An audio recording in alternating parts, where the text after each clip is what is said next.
Bonjour à tous, dans cette vidéo nous allons voir le lien qu'il y a entre la fréquence et la probabilité. Alors, vous avez la loi des grands nombres qui est une propriété très importante qui nous dit que lorsque le nombre de répétitions est grand, la fréquence est proche de la probabilité. Et en fait, la probabilité, c'est souvent ce qu'on appelle la fréquence théorique, c'est-à-dire en théorie, voilà la fréquence que l'on devrait avoir et ça correspond à la probabilité. Alors cette loi des grands nombres, elle est importante dans les cas où on n'arrive pas à calculer une probabilité théorique et en fait du coup on va réaliser l'expérience un certain nombre de fois assez grand et on va regarder la fréquence d'obtenir une issue ou un événement pour en déterminer la probabilité. Alors je vais voir un exemple ici, on va lancer une punaise ici. Alors la punaise, vous avez l'image qui est là.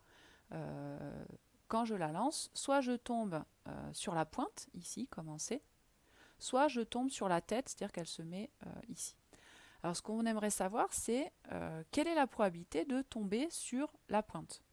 Alors comme ça, on n'arrive pas à répondre directement, parce qu'en fait, quand je lance ma punaise, on se dit peut-être qu'elle tombe plus souvent sur la tête que sur la pointe. En tout cas, j'ai pas autant de chance, hein. Quand on fait l'expérience, on se rend bien compte que j'ai pas autant de chance de tomber sur la tête que sur la pointe. Tout simplement parce que la masse elle n'est pas répartie de la même façon hein, ici. Donc du coup c'est pas comme la pièce de monnaie, hein. J'ai pas la même chance de tomber sur pile et sur face. Pour la punaise c'est pas du tout pareil. Donc du coup on n'arrive pas à identifier, on ne sait pas trop dire finalement quelle est la probabilité de tomber sur la pointe. Alors du coup ce qu'on va faire c'est qu'on va réaliser l'expérience. C'est-à-dire je vais faire vraiment le lancer de la punaise et je vais compter combien de fois à chaque fois je tombe sur la pointe et je vais calculer du coup la fréquence. Alors quand je réalise l'expérience, j'obtiens le graphique suivant, ici, où je vois que là, j'ai le nombre de lancers, donc je l'ai lancé jusqu'à 900 fois, et ici, j'ai la fréquence.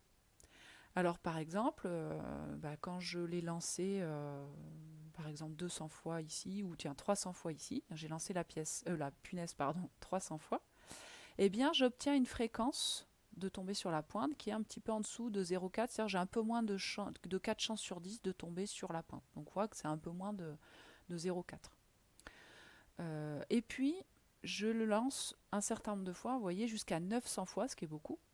Mais je répète cette expérience un certain nombre de fois. Ce qu'on voit sur cette fréquence ici, c'est qu'au début, elle varie beaucoup. Et puis, plus je lance cette punaise, plus finalement la fréquence, elle se stabilise. C'est-à-dire, elle varie de moins en moins. Elle se stabilise et on voit qu'elle se stabilise autour de la valeur 0,4.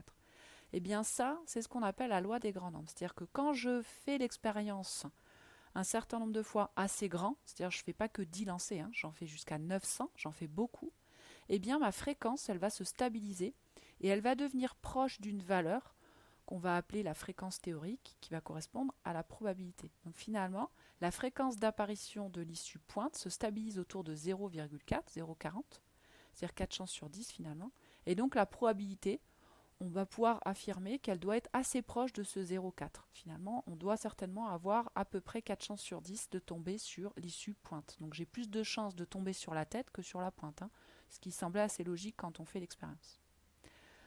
Voilà, cette vidéo est terminée. Vous venez de voir la loi des grands nombres et une petite application sur l'expérience du lancer de la punaise. On a vu en classe aussi le principe avec les bouteilles de brousseau. Cette vidéo est donc terminée.